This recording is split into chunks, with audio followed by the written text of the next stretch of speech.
everyone. Now I think it's running. Wow, really? I think you got there, everyone. Oh, by the way, Shin and I like Rakao, and he over here, IZzy, not so much. He's neutral towards Rakao, but does not like listening to Rakao. He's like his voice. So this is, you kind of have mentioned it before. I'm going to give you guys a platform now on my channel to talk about Megaman, because you guys both like Megaman, and I like Megaman. He does like Megaman. I don't like Capcom. The same reason that most Megaman fans. Oh no, everyone's Rocket. What? Everyone's Rocket Raccoon. Alright, go to mine's on closest.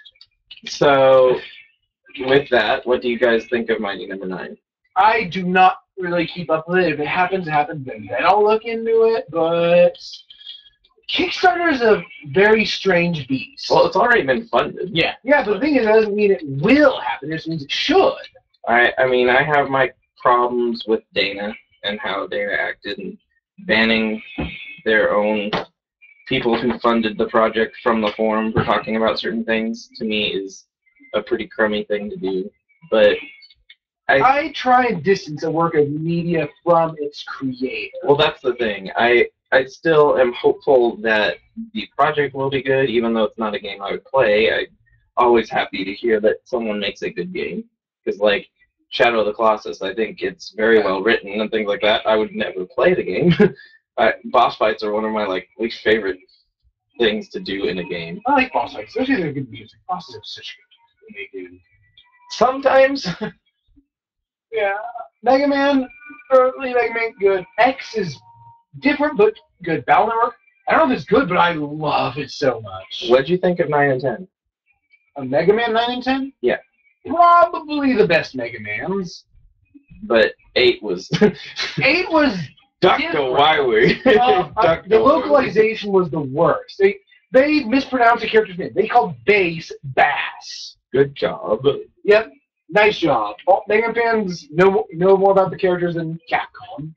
No, than the dubbing team in the United States did. Right. I think Capcom America is terrible at localizing, which is their job. I would say the Capcom America, in that case, was a good enough kind of thing was what happened, because, seriously, sidekick awarded. You get a house or something. You said it. Yep, I did. I'd say my least favorite Mega Man game of the classic series is probably the first one. What did you think of ZX? I played it and then I forgot everything I knew about it.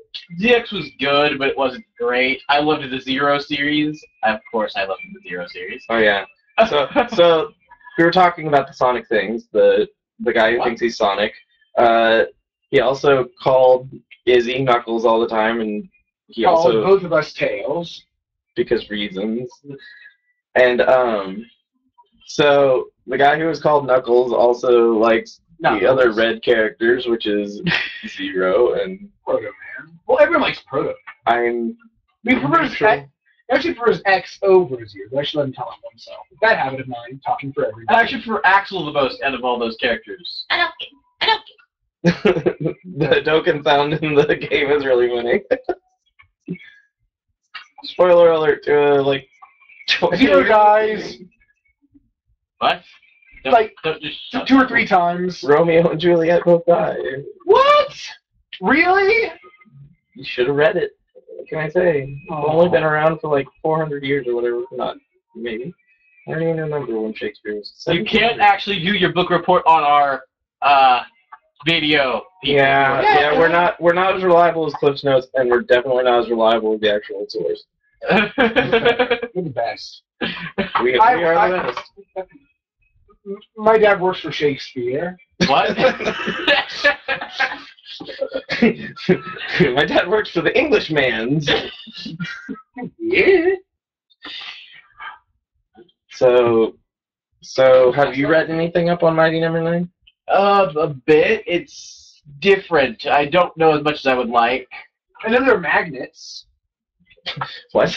That's what I've heard. As opposed to, the main thing I know is that as opposed to Megaman's power copy, he changes forms when he changes abilities. Oh yeah. Oh, that sounds like more fun.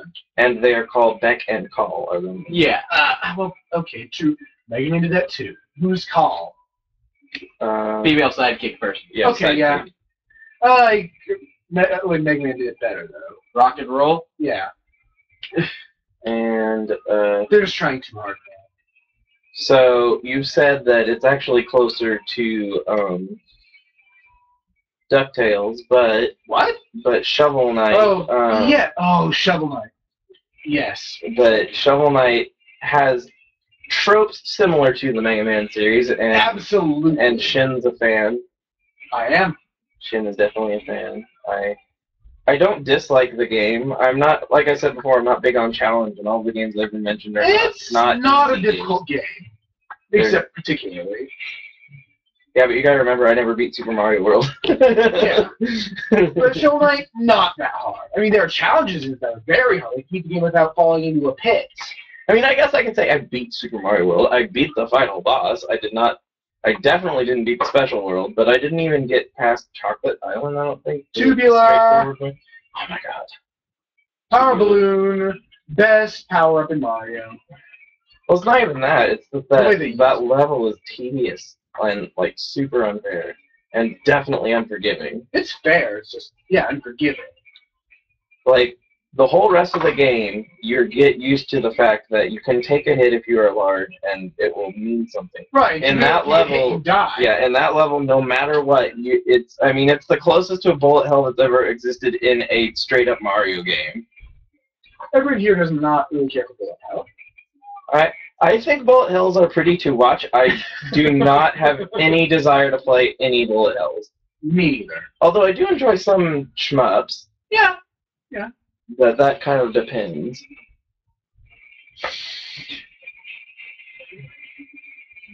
Well, let's see. Are there any other games that are kind of stylized similar to Mega Man? I think there's a game called Creon's Composite, which was basically Mega Man, but you're a little witch. It had like even the same like power copying ability, the same life bar appearance. It was Mega Man. Good. Oh, I'm sure there've been a lot of games inspired by Mega Man. What was that? There's like the fan game, like there's a lot of fan games, like really serious, like what is Oh, it? yes, they have some very good Mega Man. There's what, Mega Man Unlimited, Mega Man Infinity. No, Minus Infinity is a ridiculous ROM hack, actually. It is, but is that the one with Justice Man? No, that's Mega Man Rock Force. Rock Force. Justice Man. But that game wasn't like awful.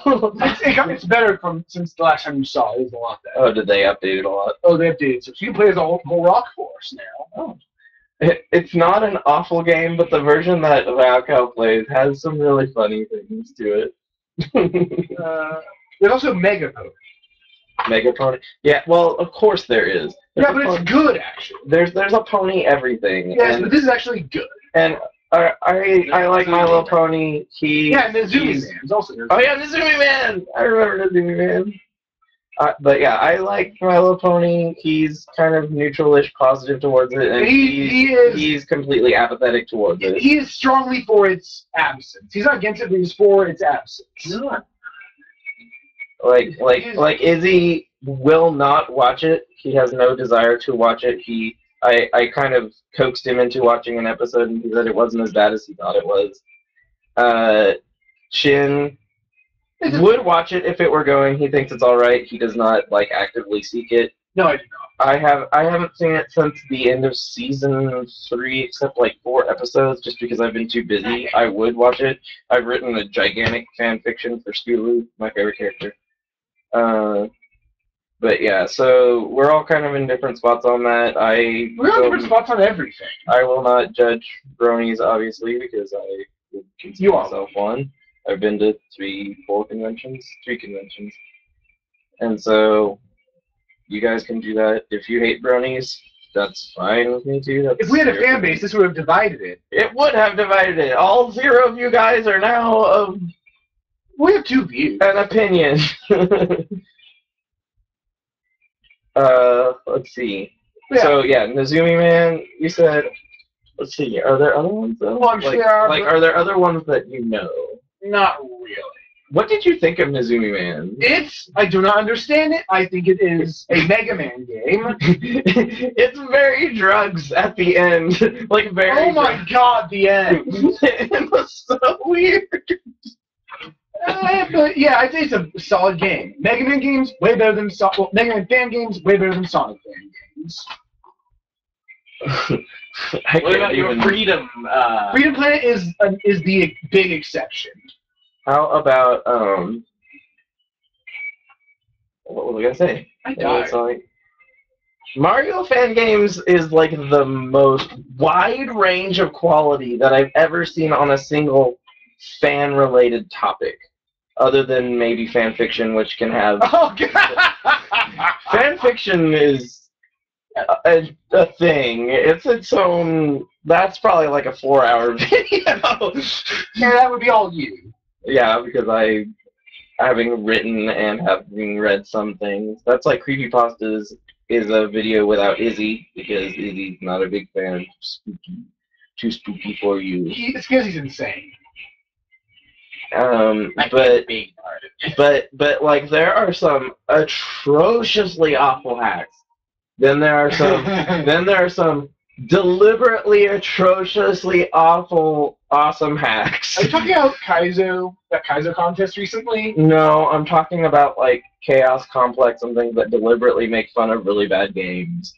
And there are some good ones. Yeah, and there are ones that are enjoyable. And then there are like again, I have some experience with this. I've made one. It's not the easiest thing. I really like more of the aesthetic designing things, which if you ask SNN, who's in charge of Super Mario World Central, he'll say that I'm definitely, or at least back when I did this, that I was a relatively mature person and relatively annoying, and that I made things that looked alright, but that they didn't have much quality, and I can say that because I made very linear levels, and so I can understand where that criticism comes from. But, so, I was really proud of it. I think it's really pretty, but, again, I can understand the criticisms of it being very linear. There are definitely exceptionally hard ones that are intentionally hard hacks, like Kaizo and Cooler Cruel, and things like that. But then there are also, like, some really, really good ones. Like, even though it was never finished, I really wanted to see how Cookie Crisis would have ended, because I found it really fun.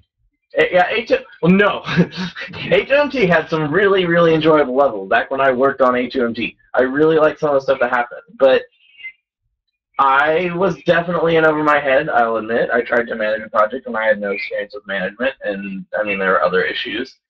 But there were good levels, but the biggest problem is, and I'm gonna call you out here, Dowcow, if you ever see his video for some reason, he kept wanting it to be like harder, and he kept wanting everything to have like gimmicks and stuff, and it ended up like dividing the energy to the point where it really killed the power of a lot of stuff. And he doesn't like playing really hard levels. Well, yeah, he doesn't like playing really hard levels. He wants to play them. Ish. I think, didn't he? No, he didn't do Kaizo, did he? Yeah, he's doing a Kaizo contest. Oh, yeah, that's right. He's doing the Kaizo contest. That's right. But, yeah, so, and he's actually freely admitted that he kind of meddled to the point where he kind of hurt the creative license in some ways. I did a level with him, and I like how it came out. I think there ended up being a couple issues, like he swam through the scene in the level or something and got stuck and had to wait for timeout. But the thing about that level was that was a level he helped me make. Although I think that was my fault. I think I put the wrong tile down in one spot. But the biggest thing I wanted when I was doing it was something that looked clean, that looked kind of composed. And so a lot of the things that I was concerned with was aesthetics, and I wanted to find someone who was good at testing who knew how to do challenge. Because, as I've said, I'm not really good at video games, and I definitely don't have the patience. So I needed someone to help me, and the first person I had working with me, I don't even know where they went. I still have no idea where they went. I haven't talked to them since they disappeared from the project. I hate them. And then we had people who were working on the kind of customization things that I won't get into things that could cause controversy, but I will say that definitely things fell apart that could have and probably should have killed the hack a long time ago. but I desperately want, especially because I worked really hard on my levels, which are still fairly linear. Zombie hack. Yeah, it was definitely a zombie hack, but I can definitely see where a lot of the criticism came from, and it should have died with more dignity than it did. It sort of died with a whimper. It died with a whimper. It died like screaming and crying like a little child was the biggest problem. Nothing wrong with dying screaming. Well, that means you died under very unfortunate circumstances. Yeah, I was gonna say it was. Someone murdered it. It was less than stellar, and a lot of it had to do with the leadership and the fact that a bunch of people who were in school tried to do a project and they didn't have time for it. Yeah, a lot of people left because they didn't have time, like a lot.